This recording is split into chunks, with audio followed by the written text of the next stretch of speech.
Okay, good morning. My goal today is lighting is what we'll cover first.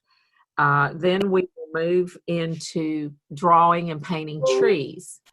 So a reminder that landscape study covers a lot of things: skies, clouds, mountains, grass, buildings, trees, lighting. So we're just sticking our toes in the edge of the water on this. There's so much to learn about landscapes. So I'm not covering this completely. Please know that we're just jumping in and we're describing what we can today. We will begin with the three basic parts of a tree, of the three basic steps, and we'll cover those, and that is the shape of the tree. We're going to learn and draw some basic 8 shapes of the basic forms of trees. Then we're going to move into the value of the overall tree, getting the form of it. And then the third step is texture. And it was a little daily devotion out of one of my little daily readers. I think it was a recovery book. And it's a quote by a person named Willa Cather. She says, "I like trees because they seem more resigned to the way they have to live than other things do. If a tree's soil becomes dry or low in valuable minerals, it can't pull up its roots and move to a better place. Instead, the tree spreads its roots deeper and wider, seeking fertile ground. It makes the surrounding soil richer by dropping dead branches and leaves to mulch the ground below. It remains firm in the wind, bends but doesn't break under the weight of ice and snow, and gives shade, shelter, and nourishment to the ground below. Beginning tonight, if we think of ourselves, or today, if we think of ourselves as trees firmly placed, we can learn to be more accepting of our surroundings. We can learn to grow no matter how difficult it may seem. Such growth can enrich our lives and make us stronger so we don't break with the weight of problems or difficulties. We too can be as strong and enduring as trees." And then the little encouragement says, "I can learn to move with the winds of change and bend with the weight of difficulties and still stand tall and firm." I've just always been a lover of words and quotes, and I just always want to capture them just like I do images. And so this was a a quick little tree that I saw it on something, so I didn't make it up out of my head, but it didn't take me long to do this, and I did it in pencil, and then I used an ink. Denise, jump in there. Can you send that to us? Yes, I'll post it on the Facebook page, and I'll also include it in my recap. Hi, Carol. Good morning. So happy you're here. She's off the boat dock this week. She's back on dry land. You've got you're muted, and that's fine. And we're staying muted unless you want to talk. Just unmute yourself. The little microphone down for me on the desktop, it's down at the bottom. There she goes. I have 3 dogs in the room. Oh. I understand. So be quiet. I understand. So happy you're here. So I try to start off with a little bit of inspiration and a little bit of something to encourage us, because again, I know these days are challenging, trying to make it in quarantine and with all the different things that are going on around us, just making the best. And I say this in lots of classes, but artists are some of the most well-adjusted people, believe it or not, because we are constantly problem solving, constantly. If you're going to do any kind of art, drawing, painting, then you have to problem solve. And sometimes 100 problems in one painting. So the more you do that, the better you become at life, I think. It's just good for us. So I'm going to start off with my lighting segment. So let me change to a different PowerPoint here. Okay, so this segment is on drawing and painting trees. And I love this quote by Helen Van Wyck. She says, "It's in the contrast of light and dark that design happens." And I think if you forget to really emphasize your light source when you're working on trees, or they're gonna be flat. So before you jump into the leaves, because when we look at trees, that's all we think about is bark and leaves. Before you ever jump into those leaves, you want to stop and think about what shape the tree is. I'm going to let you draw these 8 basic tree shapes, just the outline of them, no shading at this point. So while I'm talking about it, I'm going to go back to it. But typically, what is the shape of the tree? Ask yourself that question before you ever jump into any kind of painting or drawing of it. And this is typically what a kid would do, right? Boom, boom, boom, like a big cloud. That's how you draw a tree. But there are, and there may be more, but there are basically 8 shapes of trees. There are pyramidal, and I'm going to give a pyramidal, like a Christmas tree, which is a triangle or a pyramid shape. And these are in the worksheets that I'm going to send you as well. But I think just there's something about drawing them yourself. It puts it in your brain. So there's the standard Christmas tree. And I want you to notice in most things, especially trees, how they're not usually, some of them are like this, but they're usually like this. They stagger, the branches do. And there's a reason for that. If you have 2 branches coming out of the side of a tree and they're equal and they get weight on them, what happens? Sometimes they break, but they're stronger if they're staggered on the tree. I do a lot of pruning. I have some fruit trees, and I've had to learn about which branches to prune off. And I do know that if you have a small trunk and you have 2 branches coming out like this, or they're like this, that it's easier for it to break as the branch gets bigger. So it's stronger to stagger them. So when you're drawing your Christmas tree, be careful that you don't make them exactly even. They will be staggered. So the pyramid, the second one they call a full crown. This is all new to me in the last couple of years as I've been studying trees a little bit more. Full crowned tree, which is also called upright over here. So it's more like an oval, but it has like a crown in the top and then a flatter bottom. The third type is a vase shape. And a lot of the trees that we have in our landscape, like dogwoods, they're a combination of this and the layered type tree. But you'll notice the vase shape is sometimes maples are like this sometimes, and dogwoods. Your Bradford pears are this shape sometimes. And so if you're going to be a landscape painter, you're probably going to want to learn your trees. My daddy is a tree lover, and he lives up, his property is on the Cedars of Lebanon. It backs up to Cedars of Lebanon. So every time he loves to walk the woods, he's got about 40 acres, and he has to tell me every tree what it is. He can tell me what the trees are in the dead of winter by their bark. So I can tell you a scaly bark hickory, and I can tell you a hackberry, but there's still a lot of them I don't know. And you can usually tell a tree by its leaves as well, but also by its shape. So it's important if you're going to be a landscape painter. That's what you love. I'm not a landscape painter, but I do have landscapes sometimes in my portraits and my figurative work. So the more you know, the better your art will be, the better your trees. If you just make a random tree that you make up out of your head, it's going to be obvious that you made it up out of your head. But if you've painted 50 trees and you know a little bit about trees, they're going to be more believable and you're going to be more satisfied with them. All right, so the vase shape, the fountain shape, easy. We know that's a palm tree. I don't know if there's others like that. There's a million different kinds of palms, but that's the only kind I can think of that's like that. There's probably more. Then you have the spreading tree. And you see there's another shape for the spreading tree over here on the right.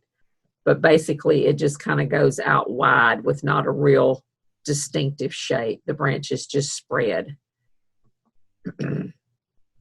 I have a Bartlett pear tree that just grows like 10 feet a year sometimes. And the branches are really weak, and they end up being kind of like a weeping willow because they grow so fast. They don't have any strength to them. The sixth type is a layered tree. I'm going to show you some examples of each of those. But in the layered tree, you typically see bunches of branches. You see poofs, like I will say little clouds. And on another, I should have put that in here, on another PowerPoint I have about trees, it shows, I think Carla maybe sent it to me, it shows clouds behind just a no leaf tree, and it shows the clouds, and they look just like the tree.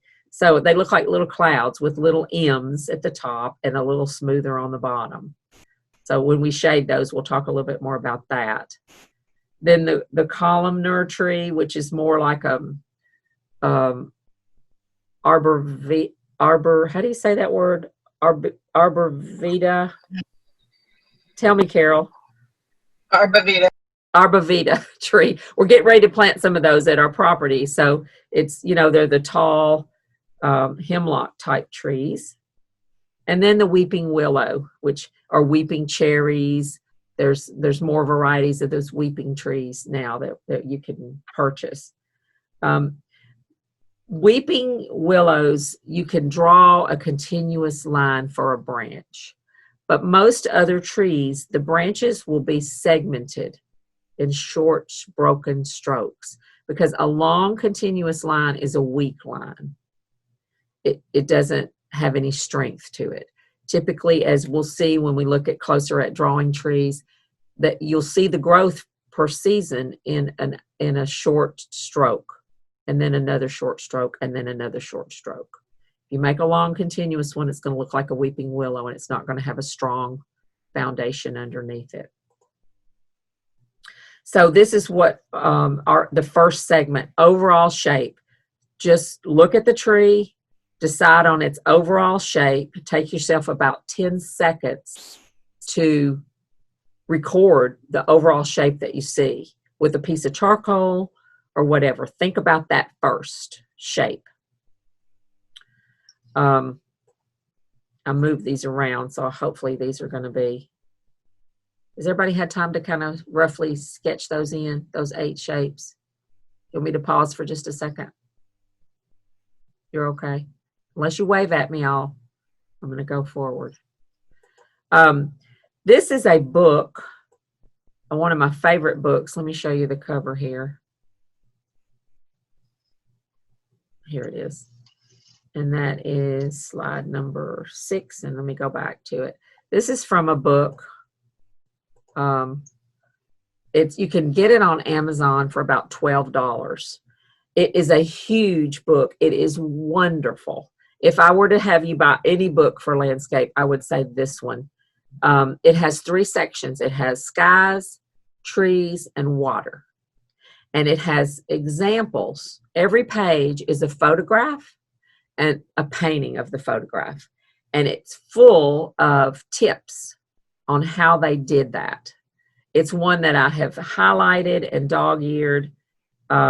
It's by Alan Schaefer, Allyn. I should have made that a little bigger for you. Let me zoom in on it. Down here at the bottom, Alan Schaefer, photographs by John Shaw. The Big Book of Painting Nature in Oil. 135 lessons in oil for painting trees, skies, and water. I'll send this to you as well. This will be one of the slides. So I'm going to show you a few images from that book. This is one of capturing the individuality of a particular tree. And you can just go in there and dab. You can do that if you want to. But if you really want to get good at this landscape thing, then understand and know what your trees are, what you're doing. Know what you're doing. Just don't start dabbing at it. Think about the overall shape. And you notice he's been pretty true. Look how this one, you could have idealized this tree a little bit and taken off some of this stuff. But in it, he drew the overall shape. And that's what we're going to do when we do our painting next week. We're going to get some thin down paint. We're going to draw with a thin brush the quick layout of our painting, and then start blocking in from there. He gives a few tips about the skeleton. Sketch the tree skeleton, and we're going to get to that in a minute. But I think that's also important, is the overall shape of the canopy, and then the skeleton would be the branches and how they operate and how they work.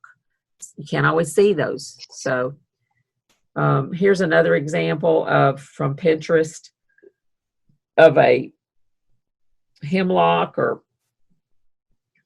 some kind of a spruce. Very beautiful, done with lights, mediums, and darks, but you see the pyramid shape of this one. Really easy to spot. I'm not a huge fan of Kincaid's, but I love his trees. He got too busy with his paintings for me. Nothing in my yard blooms all at the same time like that. So he just went a little over the top for me. But zoom in and look at his dogwoods and the layering that happens on his trees. This is not the best shot to show you, but this has helped me so much to take these individual little poofs and flatten them out. So study him for trees and look at how he has the dark, the medium, and then the light tones. Even back here, he's got the dark areas, medium, more brilliant color in between, and then a little bit lighter and feathery on the edges. So he's a good one to study for that. Let me zoom back out.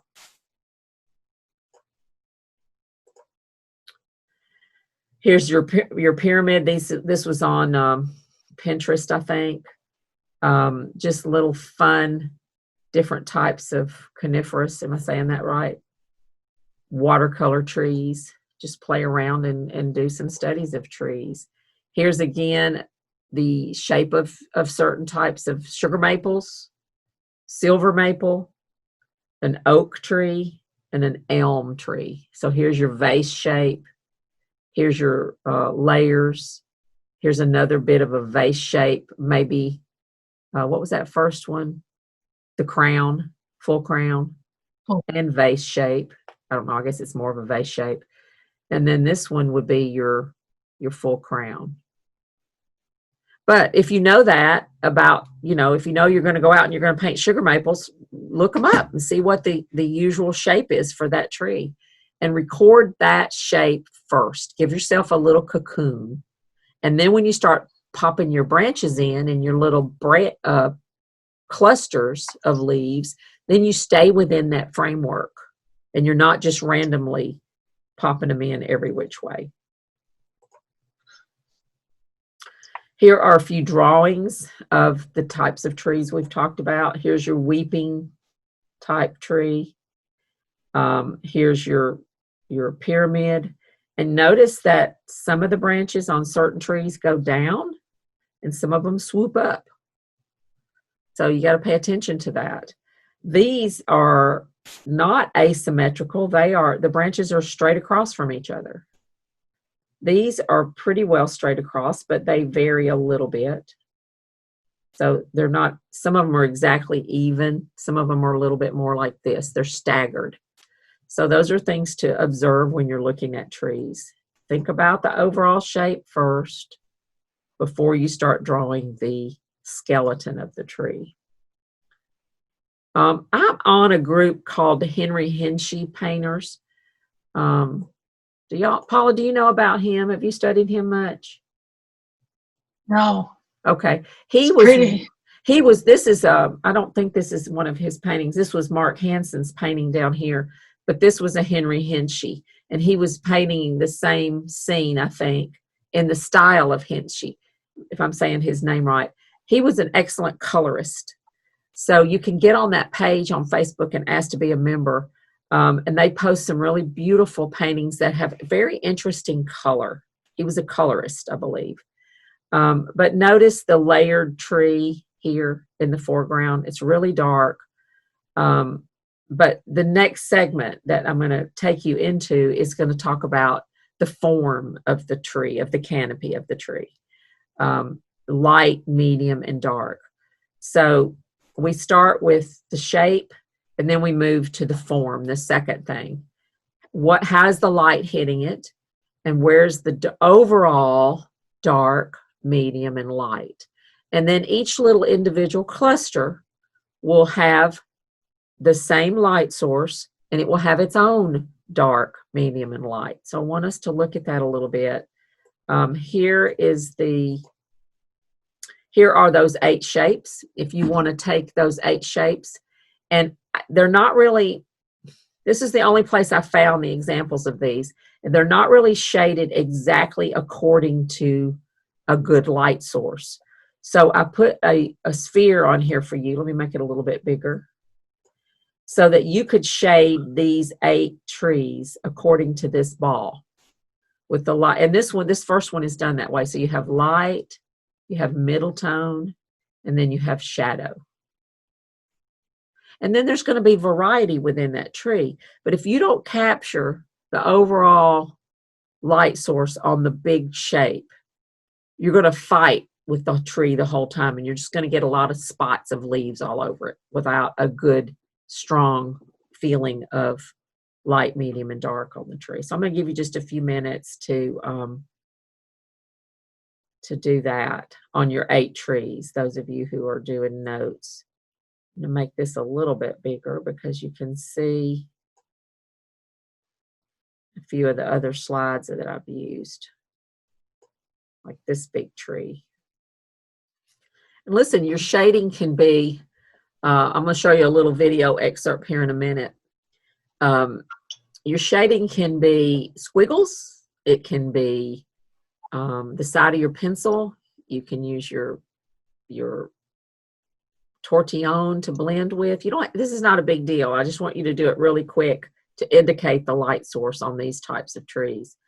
And make squiggles. That's what I find a lot with trees, is if you act like you're really nervous and do lots of little squiggles in there, that helps. Sometimes it's good to use an ink pen or a marker, because then you won't be tempted to go back in there and erase and fix things. But just to quickly show the light, medium, and dark on the overall form. Then you move to texture and breaking it down into smaller forms, but just capturing that big overall form first. All right, so this next segment, I just want to show you, and again, I'm going to send you these in your worksheets so you can put them on your phone. Anytime I send these out to you in emails, you can click on the button for the worksheets, and they are PDFs. You can right-click and save those onto your phone. So if you have your phone with you and you want to have some worksheets to work on while you're out somewhere, you'll always have them with you. And I think that's the easier way. I like to print stuff off and stick it in my sketchbook, but then stuff's always falling out of my sketchbook. So I know iPhones will let you save PDFs, so you should be able to save those images, and let me know if you have any trouble with that. But I think that's a good option to have if you want to do worksheets later. Anybody know about that? Y'all are so quiet today. Okay, here are some beautiful paintings of trees, and I'm moving now into the trunk and the branches, and I want us to look at that. We've talked a little bit about the overall shape of the canopies. Let's talk about the trunk and the branches a little bit. This is by Peter Fiore. I'm not familiar. I've just found his work recently. Very beautiful. You note the use of complementary colors here. and he's done several just up close paintings of just the trunk. No canopies, no worries with leaves. I've got several of these. And here he is painting. These are huge paintings. So Charles Brindley is also, Carla's taken some classes with Charles. Norman, did you too? He's a painter of trees, and he does beautiful trees and has a lot to teach about texture and colors and trees. So you can certainly become a tree hugger and a tree painter and just zoom right in on there and enjoy the beauty. I love the difference in, look at this side of the background, how cool the greens are. They're blues. And look at this warmth over here. Maybe he's not finished, but there's definitely a lot of interest in this light plane. It's totally different than the other side. This one is by John Mccarden, Mccartin, and I found several of these. They look like an old master's type painting. I don't know any details about him, but I found several really beautiful paintings that really feature the bark and the limbs and not so much the trees. But you know, if you've tried to draw trees before, they can be really tricky, and you can draw some funky trees if you don't know a little bit about what you're doing. This is Kathleen Dunphy, one of my favorites. I love following her paintings on Instagram. This is, she said, driving home and I had to stop aspens. She just stopped and jumped out and painted these aspens. So I love seeing, and again, it's all about the bark and the trunks. So that's definitely a worthy subject. This is another one by John Potoshnik, and I love just the wispy way that he put these in. Oh, awesome, Denise. I love that he didn't worry about leaves. He just masked these in and then fogged them. They're really soft and they don't take over the painting. You don't, you know, the trunk kind of leads you up, but the roundness of the tree leads you back around to the houses. And the house and the buildings are painted so strongly that your eye goes right to the focal point. I just thought this was beautifully done. And you have a feeling of depth with these branches. So the ones in the front that are sharp and contrasty come forward, and these soft muted pieces look like you can feel the whole 15-foot depth of that tree canopy because of the muted shapes. Here's another one by Mccarden, the beautiful bark. And then this tree in the background is the full canopy of the tree, columnar, maybe a little bit of a vase shape. But look at all the colors in that bark. That guy didn't just get his raw umber out in white. He's used purples and burnt sienna and raw sienna. And up here he's got some phthalo and some just magnificent colors in this tree bark. And then notice the size. This one is up close. This one is medium. This one is small and less sharp and contrasty, more muted. And then these in the very far distance are way muted and very small. So he really steps you back in this and gives you a sense of depth. So what did I do here? I'm not quite to the third segment. I'm kind of jumping in here to talk about branches for a minute before we move on to the third part of a tree. This is a video by Alphonso Dunn on YouTube. And let me stop the share for a second and switch over to YouTube. Since you've been drawing the shapes of the trees, I'm going to take a little departure here. And this is a 15-minute video. I'm going to put the link for this on my recap, but I want to show you a couple of segments of him talking here because I think this is very helpful. Let me share the sound with you.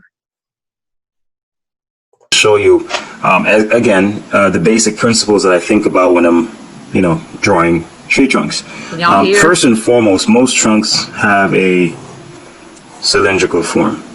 Okay, and I'm sure you may have learned from most of my tutorials by now that I tend to think of or use basic forms whenever I'm drawing. So pretty much if you can draw a simple cylinder, you can pretty much draw a tree trunk.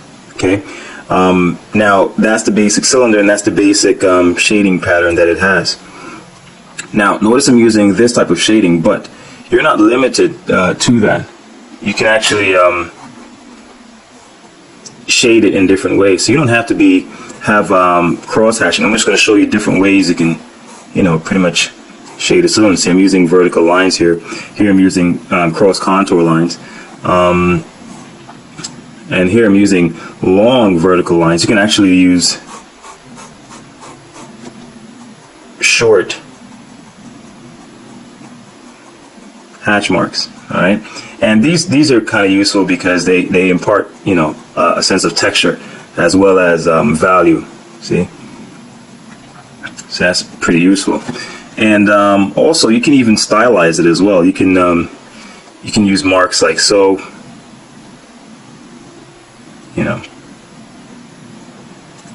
or you can even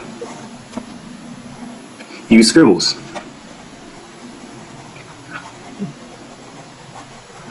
See? Now, so that's just showing you basic ways of shading a cylinder in the same way where I'm saying this is the highlight. The highlight is here. Okay? Highlight is here. Highlight is here. Highlight is here. Highlight is here. So basically I just, make the lines more scarce as it approaches where the highlight is. It's more dense to this side area. So that's what gives it that sense of volume. All right? Now, the second thing I tend to think about is, this is just thinking about the volume. Now, the second thing I think about is the texture. So that would involve, say for example, I had something like this, so now I think about the structure as well, because like many branches and so on, it's not going to be completely smooth like this is. It's going to be a little rugged on the contours. All right? So that helps to create that sense of texture as well. You can have pieces sticking off like so and so on.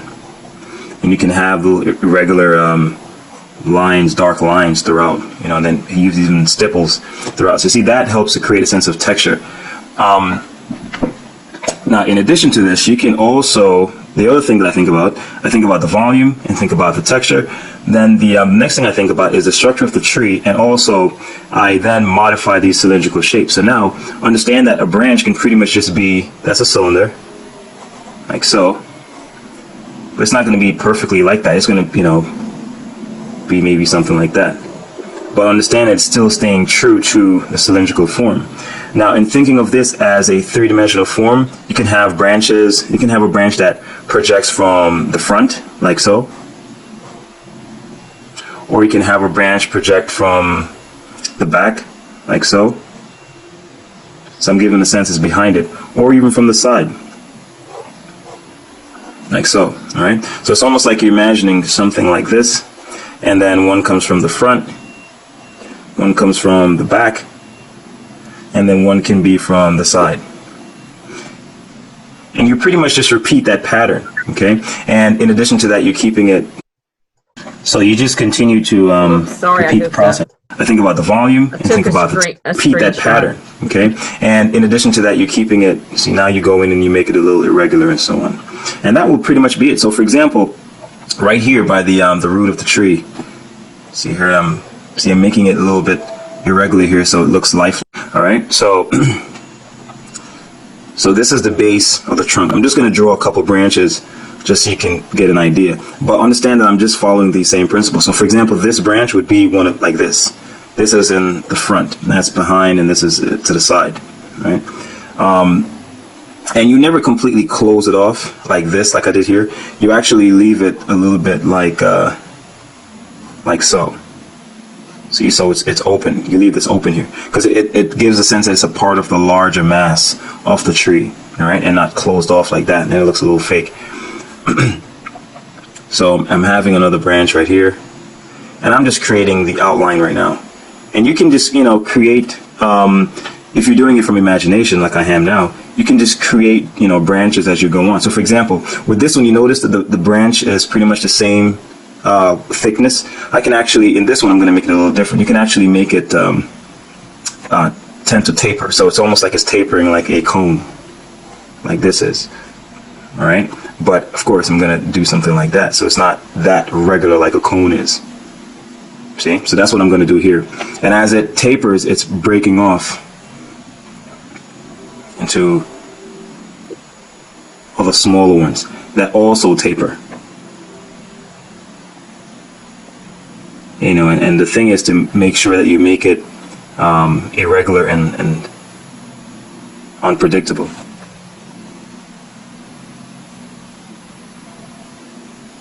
All right. And that's it. Just keep it, irregular. That's the key thing.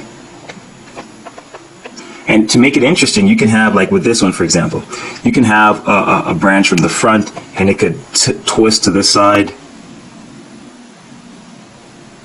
while this goes this way. I'm just making up stuff here, so just to make it interesting. All right, so that's pretty much the idea, right? I want to show you, he goes on further. Likewise, I can even create a shadow on the ground here. Shadows. Around it. So again, the main thing you want to do when it comes to drawing branches is to focus on a cylindrical shape, because most branches have a cylindrical shape. And then more than likely you're going to be, after that, you're just going to be focusing on the texture and the volume. So meaning you're going to, treat one side a little bit more heavy or dense to create a sense of volume. See, with all of these, you can sense a sense of volume, like it's turning around, and that's what you want. And then you can experiment with the different lines you use to create that texture. Okay, I'm going to send you that link if you want to watch. He has several really good videos on drawing, but that really helped me a lot, especially seeing the branch from the front or from the side, totally from the side, from the behind, and from the front, because the foreshortening is difficult. And we tend to just draw a tree and make it all on the same level. And so again, the more you think about this and practice and draw trees, the better you're going to get at it. It's going to make a big difference for you.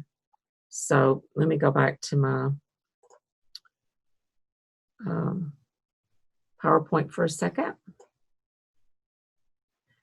And I do have some of these images in the worksheets just to kind of refresh. Hold on. There we go. Just to kind of refresh your mind. Again, he talks about the cylinders. Typically, all trees, as they move away from the trunk, the branches get smaller and smaller. And that's the biggest mistake I see that people make. They make the branches sometimes get bigger as they go out, and they will look like they have a growth or something is wrong with them. They'll be out of balance. But, they're larger at the bottom, and they get smaller and smaller and less dense as they go up and away. And most branches reach toward the sun. I know when I'm pruning fruit trees, if I have branches that go down toward the ground, they're weak branches and they need to be cut off. So branches will reach and move toward the light. So that's important to remember as you're drawing. And this was a made-up tree. He did draw later on in the video his light source. This is a really good idea, to draw yourself an arrow for the light source and to remind yourself at all times where your light is coming from. So here were his again. The light source, he drew an arrow to show that light source. Make this a little smaller so you can see it. And here's the image. Again, I couldn't find a lot of drawings of trees, but this is a good one to just practice on. But also go back to number 1, the overall canopy shape. And even if you have to draw yourself a really light little line up there to keep your branches, it'll be so much easier, because then you have a goal for where your branches are going. They're going to stay within that overall shape. Here are a few images I found of drawings of trees. And one of them is just really pixelated, but you see just all the texture and patience and work that went into these squiggles for all these branches and trees. Just had to be something relaxing like knitting or something that somebody didn't mind doing over hours and hours and hours. But this little simplified shape on the bottom is the branching type of tree, and you see each little individual poof of branches. And Shirley used to tell us, when you draw trees, draw the skeleton, think about the overall shape, draw the skeleton with the branches, and then put these poofs on. And they will be M's. Think about the McDonald's sign. They will be curvy on top like M's, and they'll be smoother, not straight, but smoother on the bottom like clouds. And she does clouds the same way. So you see that the tops have M's and the bottoms are a little smoother. And then be asymmetrical with your branches. Don't line them all up even across there, but go 1, 2, 3, 4, 5. And if you'll simplify your tree like this before you ever start painting and have a plan for how each little poof of branches goes, your tree will be, and then each little one gets light, medium, and dark according to the light source. Just a wonderful way to paint trees. These are 2 more drawings that I found. This one pixelates a little bit. This one on the right is an old drawing by George's St Pierre. I'm saying that wrong. Jorge, maybe? George's? I don't know. I'm not gonna butcher it, but it's very beautifully done. The leaves, it's mostly about the trunk and the branches. And I had to put this one in. Carla will appreciate this. Darrell Steele. And you can't hardly find much of his work, and his Facebook page is not much about art right now. So I was sad to not be able to find one of the trees he had drawn. I think it was this one or something similar that he brought to a program for us. But again, just a study of the bark and the branches and how beautifully done they are. He really loved this tree, didn't he, Carla? I remember him talking about it a lot. I want to talk a little bit before we start painting the branches of this tree. Here again is the overall shape of the tree, and a test. What is it? Columnar crown, full crown maybe, but it's also layered. Yeah, it's also layered. But you'll note that each little clump has its dark, medium, light. So then the light source really almost is coming from up here, I guess, above. But you've got really dark here, middle tone, light, highlight. Really dark, middle tone, light. So each little segment has its hierarchy of value. Or tone or form within it. And I wanted you to just look at that for a second. Here's another example out of that book, Painting Nature in Oil. And just making the shadows strong enough. This is kind of in between a pyramid shape. Looks like a sugar maple to me. Hickory tree, it says. But look how dark the darks are. And then the beautiful, brilliant color is in between the shadow and the light, is where you'll find the most beautiful, brilliant color in each of these little clumps. So think about that. If you're painting an orange, you've got the dark shadow color of burnt sienna with some blue or green in it. And then you've got the beautiful cat orange in between, and then the light. So that's where you want to look for your most brilliant color. Same with this little watercolor tree. You've got the dark shadows, dark green, sap green, and then you've got this brilliant green in between before you get to the light. A couple more. You see the clumps again in each of these. They have distinctive clumps. I believe this is... I didn't put it down. I thought it was Joel Knapp, but it's not. I'm not sure who it is. Kevin Mink, maybe. I think it's Kevin Mink down here, and it's probably a quick study. But you see the definite clumps. This is just out of a gardening magazine. I thought it was a neat little watercolor tree, just to play around in your sketchbook, but to study these little clusters of branches. Don't think about the 6 million leaves on the tree, but think about the overall light, medium, and dark shape of the tree. I'm going to show you, I think 30 minutes is going to be enough, but I want to show you a little bit of a video of how to create texture on your trees. And I'm going to send you the link for that as well. It's not imperative that you know exactly what shape the leaves are on the tree, because if you start zooming in that much, you're going to drive yourself crazy, because there's at least 10 million leaves on a tree. And we're not about trying to paint all those leaves. We're trying to capture the essence. But it might help you know what kind of brush to choose. If you have a real sharp, pointy one like this, you may use a really sharp flat that's going to give you sharp strokes on some of your edges. If you have a softer leaf like this, you might use a filbert, and you might not have such sharp edges on your trees. So I'm going to send you this link, but I love this guy's videos. You can subscribe to his channel, Michael James Smith. And I want to just show you a little clip of this so that you can get a feel for how he does trees and has this beautiful texture. They're almost photorealistic. But you see how many videos he has on all kinds of things. From foliage, he's using a fan brush sometimes.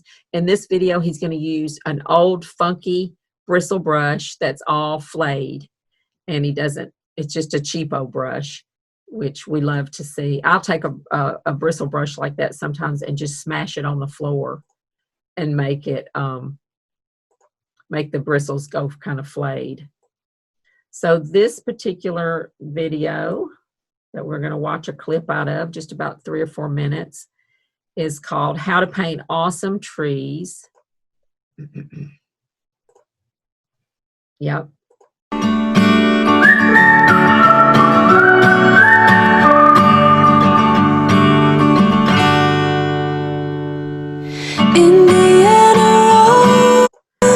So, day 3. Is it day 3 on this one? 1, 2, 3. Day 4. Day 3 or 4. Going to carry on working this area here, and hopefully today get that bank in. So first things first, I normally like to give it just a very thin coat of liquid.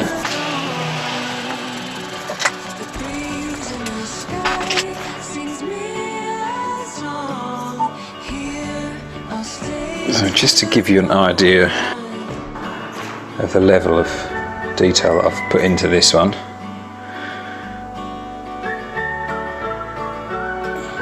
Got an inch ruler there.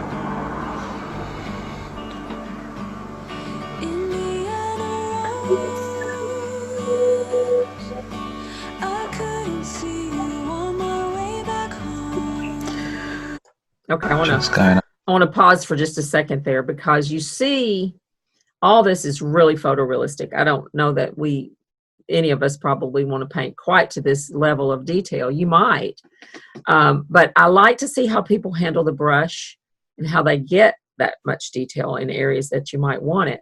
But look at his base coat on here, which is what we're going to do next week. We're going to have a tone canvas. We're going to draw the basic shapes of the landscape. Then we're going to block it in with a thin coat of the general tone. And that's what he's done here. It's pretty messy. And he's just got this flayed brush, and he's taking darks first, but then you'll see him move to middle tones and light tones. And then he only uses 2 brushes. He uses that flayed brush, and he's kind of like, you just take it and you just mash it straight down on the floor so that all the bristles go like that. And then he's doing his little stippling. And then he goes back with a little detail brush, and he wiggles in the mediums, and then he wiggles in the lights. And I just think it's helpful to let you see if, pardon me for skipping, I don't want to watch the whole thing. It's 14 minutes long, but I think you'll find it very helpful. Let me let you watch over the tree here that I'm going to work on.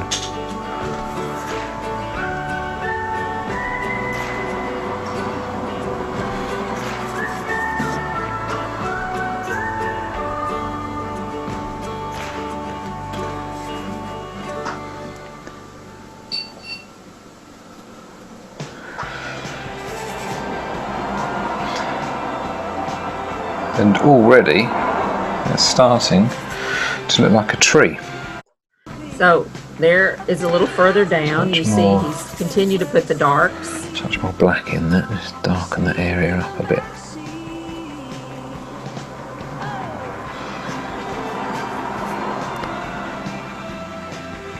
And you see that what's underneath is glowing up through it. And he's only, you see on his palette right there, he's only used that dark green, which is, he's using black and cad yellow light to make his green with. I tend to use blue and cad yellow light, ultramarine blue and cad yellow light, but black works. Black, ivory black has a bluish tint to it, so that'll work. But you see how he's just going more densely with the dark areas and you know, kind of gobbing it in. Let me fast forward and let you see when he starts to lay in some of the lighter pieces. Just go over it a little bit more. Oops.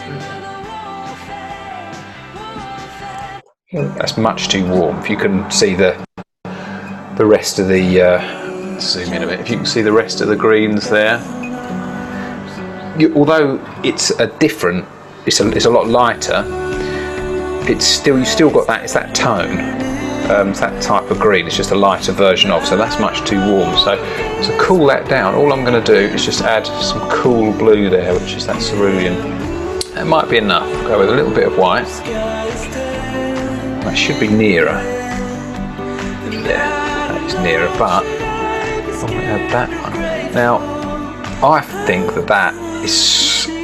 Well, it's probably not far off, maybe slightly oversaturated, because I'm going to do I'm not going to go super light on that yet. I'm going to put the sort of more undertones in it, and then I'll lighten it up. So I want to take out a bit of the saturation, so what I'm going to do is add a bit of black and then a bit of white. Now that takes out the saturation, and that should give us a colour that's much more. I wanted you to see how he handles this brush. Sky's turning red, and I don't know if it's for good or beautiful. Yeah, blue sky's Wiggle, wiggle, wiggle. Nervousness counts a lot. and I don't know, should I be scared or grateful? 'Cause I don't know if it's for better or beautiful.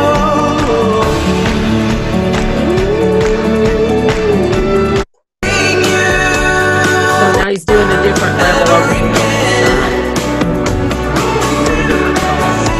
But you get the gist of he still has an underpainting, and he's mindful of his dark, his medium, and light.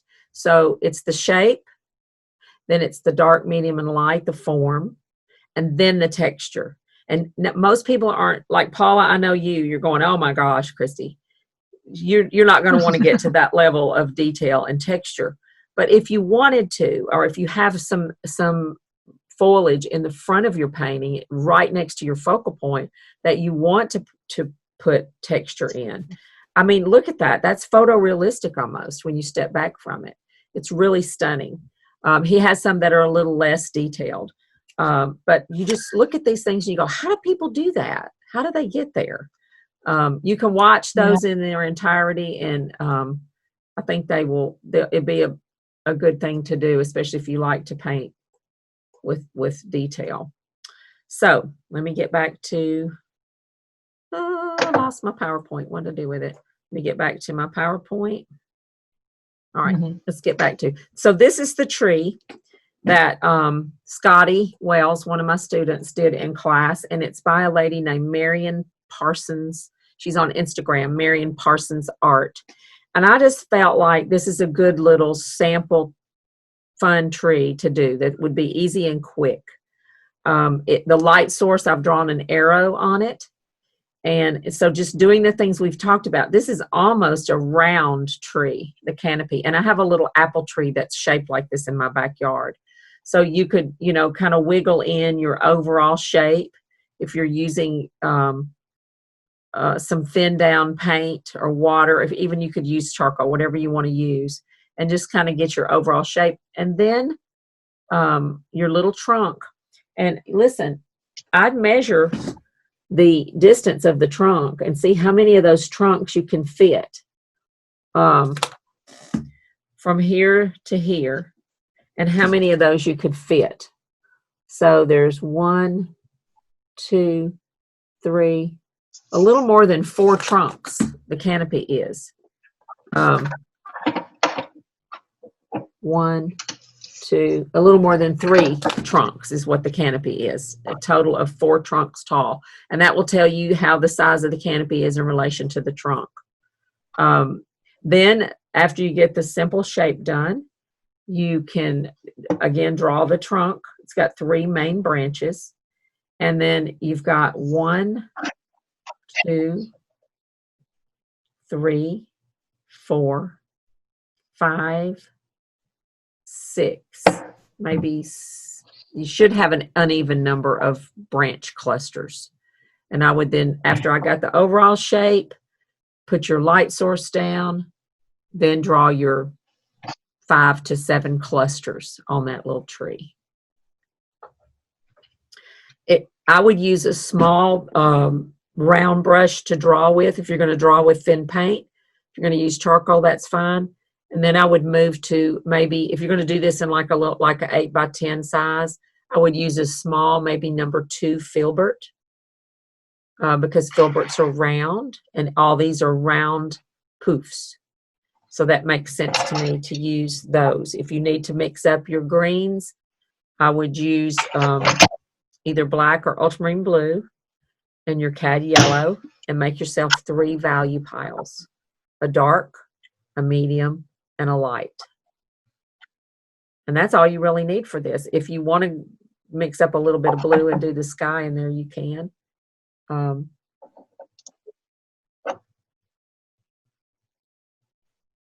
But I think, again, when we're together, and you have that little bit of accountability, and if you want to do it later, that's totally fine. I think that it makes you stop and do it as a little exercise. It will make a little imprint in your brain once you do this one time. But if you can isolate those clusters, once you get the overall shape of the tree, draw your arrow for your light source, and then isolate how many clusters you have. Try to get an odd number of clusters of branches. So I can't draw on it, but let me just show you with my cursor. I would say this is a cluster here. This is a cluster. This is a cluster. 3, 4. It's not perfectly round. It's wiggly, so get your hand nervous and make it wiggly. 1, 2, 3, 4, 5. There really are 6 in this tree. 6. You could divide these into 2. You could make this 6 and then 7 back behind it if you wanted to. That would make more sense to have 7 poofs. We'll purple it up. But really, your color is not the most important thing here. It's getting the tree shape and the isolate each cluster of branches. Break it down, break it down. And don't forget the shadow underneath it. You can see that she's used a brown underpainting or orangish brown tone on the canvas, because you can see it showing through in a few places. When I did a workshop with Kim Barrick out at Percy Warner, she toned the canvas with orange. And I think I shared this before, but when we asked her why she chose orange, she said, "Oh, I don't know." She said, and we were looking at the trees in front of us, and one of them, it was like September, I think, one of them had started to turn. It was a sycamore, I think, or maybe it was a sugar maple. It had a little bit of orange in the leaves in a couple of places. And she said, well, there's orange there, so maybe the orange, you know, it's under the tree. I don't know.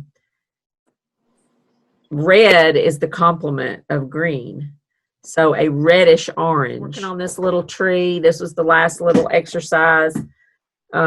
It's just a quick study in what we've talked about, overall shape of the tree.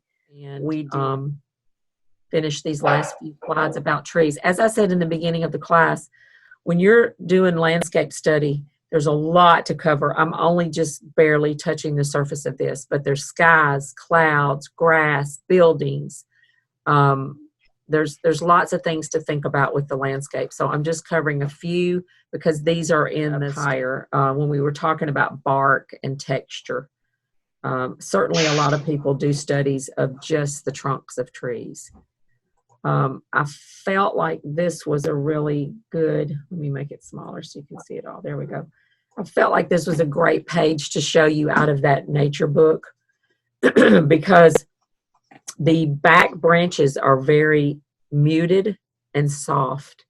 And you build this tree by starting painting wet and wet into that orange with a lighter version. The brown has got orange mixed in it so that it's a lighter version to the front of the tree. And you have that feeling of branches in the back. The biggest mistake, I think, with painting a naked tree like this is getting your medium and your dark brown and just doing all the branches one value. Then it looks like the tree is on one plane. And this gives you really beautiful, even taking your fan brush and knocking down the branches and blurring them in the background before you start laying on the front branches. Think about working from the back to the front. Helen Van Wyck says, when you paint an apple, hold an apple in your hand and take a bite out of it. Feel the roundness of it. Think about the depth and the dimensional quality of the object that you're painting. Here's another one out of that book. And I just wanted you to see, the author talks a lot about how he creates some of this texture in the tree. But look at all the colors. There's blue and orange, the complements, and a little bit of lavender in this tree. So when you think about trees in the forest in the winter, don't paint brown trees. Just brown trees are going to be so drab and boring. Make yourself look for beautiful nuances of temperature change, of cools and warms and unexpected color. Your painting will be so much more interesting.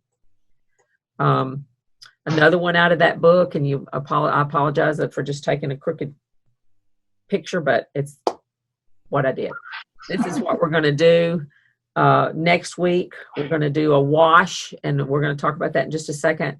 And then we're going to get a little small brush with a little bit of medium, or we're just going to thin down the paint, and we're going to do a drawing with thin paint and a small pointed brush. So that's the way this painting was created.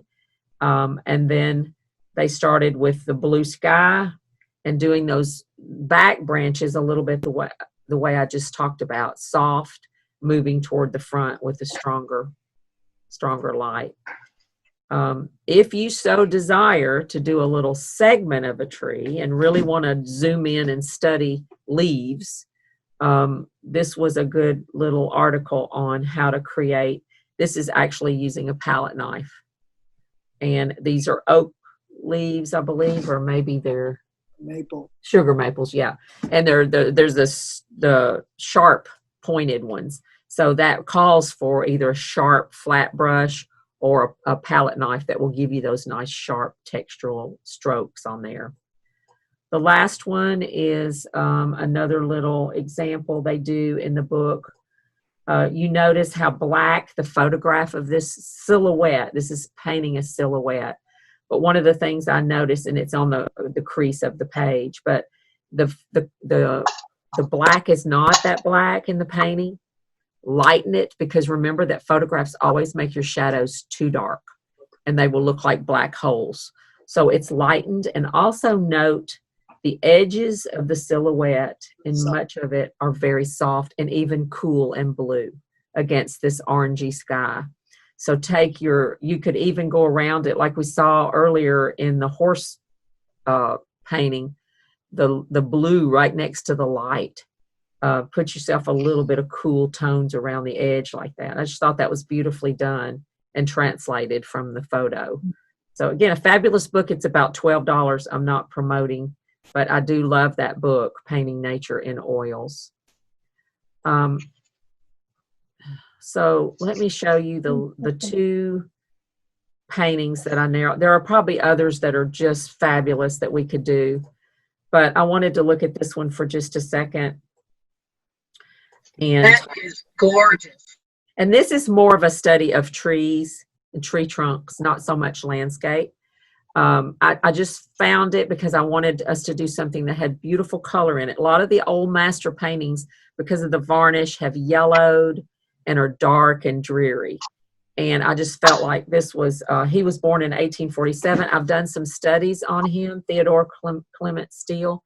He's a very interesting character, and I have some interesting things I can share with you about him. If we did this painting, let me ask you right off the bat, what color would you tone the canvas? And how do you make that decision, whether to tone or not to tone? Peach, jump in there if you got some thoughts on it. I would tone it in a warm tone because there's so much green. Okay. So I would do something warm to kind of knock back that green a little bit.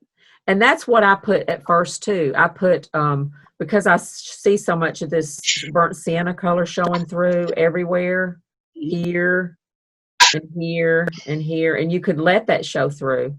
But I thought about it a little bit longer, and I thought we could, and this is just an option because you can do whatever you want to do. Probably he did have a warm tone on there. The greens are very warm, okay?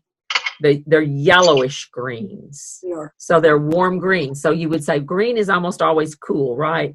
But it can go yellowish or it can go bluish. So it can be warmed up and it can be cooled off. But I got to looking at the color wheel, and I put this one up here for you. Let me make it a little bit bigger so we can look at it closer. Across from this yellow green is a warm, cool lavender. What if we like the lavender. And what if we put lavender underneath it? Look at behind here. You could use a lavender cool tone underneath it. Yeah, that would knock it back too. That would be good too. So you could do either for that. And it would be interesting to paint in such a way that you use that lavender as like a little mother color that kind of moved the eye around the painting a little bit. We're not looking at his original painting. This may or may not be a good photograph of it. But so those were the things I wanted to talk to you about and think about as we make the decision. The other one that I have is by William Wendt.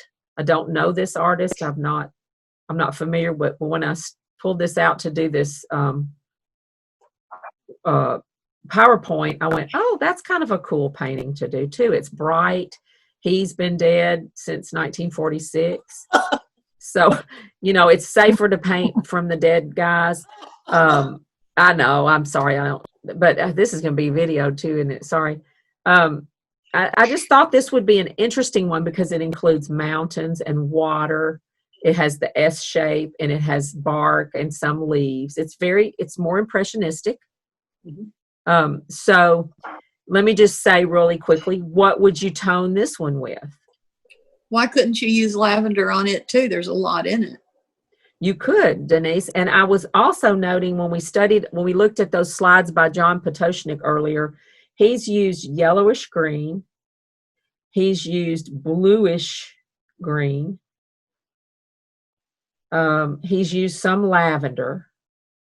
And he's used some orange. So he's used the quadratic really from yellow green, blue green, purplish, and some orange in there. So he's used 4 colors on the color, you know, the quad. And on this, let me show you this a little closer. We're almost done. I know it's time to close shop. You see on a lot of these color wheels, like the ones you buy with the little cardboard, you see the triadic, which on the color wheel, you can turn that and you can try 3 colors. You can also do the rectangle and you can do the square, the quadratic. You can turn those and choose 4 colors in your scene. These are probably most helpful using the analogous, the side-by-side colors, or using the quads or the triads. These are probably most helpful on landscapes because a lot of times you'll sit down to see a landscape and it's just green. And you're like, dang, I can't just paint a green painting. I got to find some interesting colors. So you pop out your color wheel and you look at what's in the triangle. And then you go, oh, now I think I see a little bit of lavender over there. I think that brush area looks lavender. And so you pump that up and you're being consistent with the use of the color wheel. So any questions or comments before we close? I'm 2 minutes over. No, it's awesome.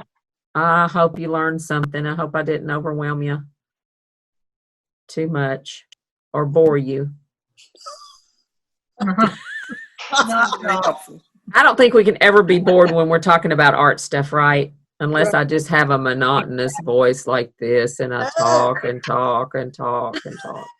absolutely. So I'll try to stay animated and excited because this is exciting stuff. So thank you guys for tuning in. Denise, jump in there.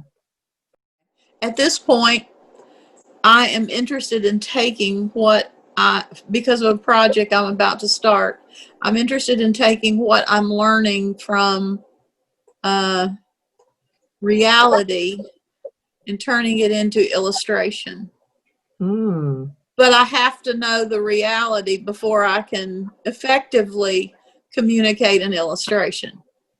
So that I've been doing a little painting along because I want to learn this in an illustration form for a project that I'm doing. So it's interesting and needful for me. That is such a great thing to end on, because even if you want to be an impressionistic painter and you don't like all this detail stuff, you still have to know your stuff. You still have to know how to draw, how to shade, how the texture is, the colors, the temperature. All that stuff is absolutely necessary to be a good painter. So learn it and then forget it and simplify and keep it simple. And don't forget to smile while you're doing it and have a good time. That's what I'm trying to do, is just in my little sketchbook that I'm working. I'm trying to make a correct illustration. I'm not trying to make a correct, realistic painting. Exactly. So mine will probably, well, without a doubt, will look different than everybody else's, but the same principles apply. Yes, you know, and it should look different. Applies. Exactly, it should. So it's look been different. very beneficial to me. I hope so. And listen, it also applies to anything you paint. These principles here, you can't skip these things. There's a foundation underneath them. If you would like to send me pictures of your trees that you've worked on today, your shapes, your painting, I'm happy to critique those. I'd love to see them. I'd love for you to share them on the Facebook group. Anyway, love you guys, and I'll see you next Tuesday. Send me your pictures. It was helpful. Bye-bye. Awesome. Later.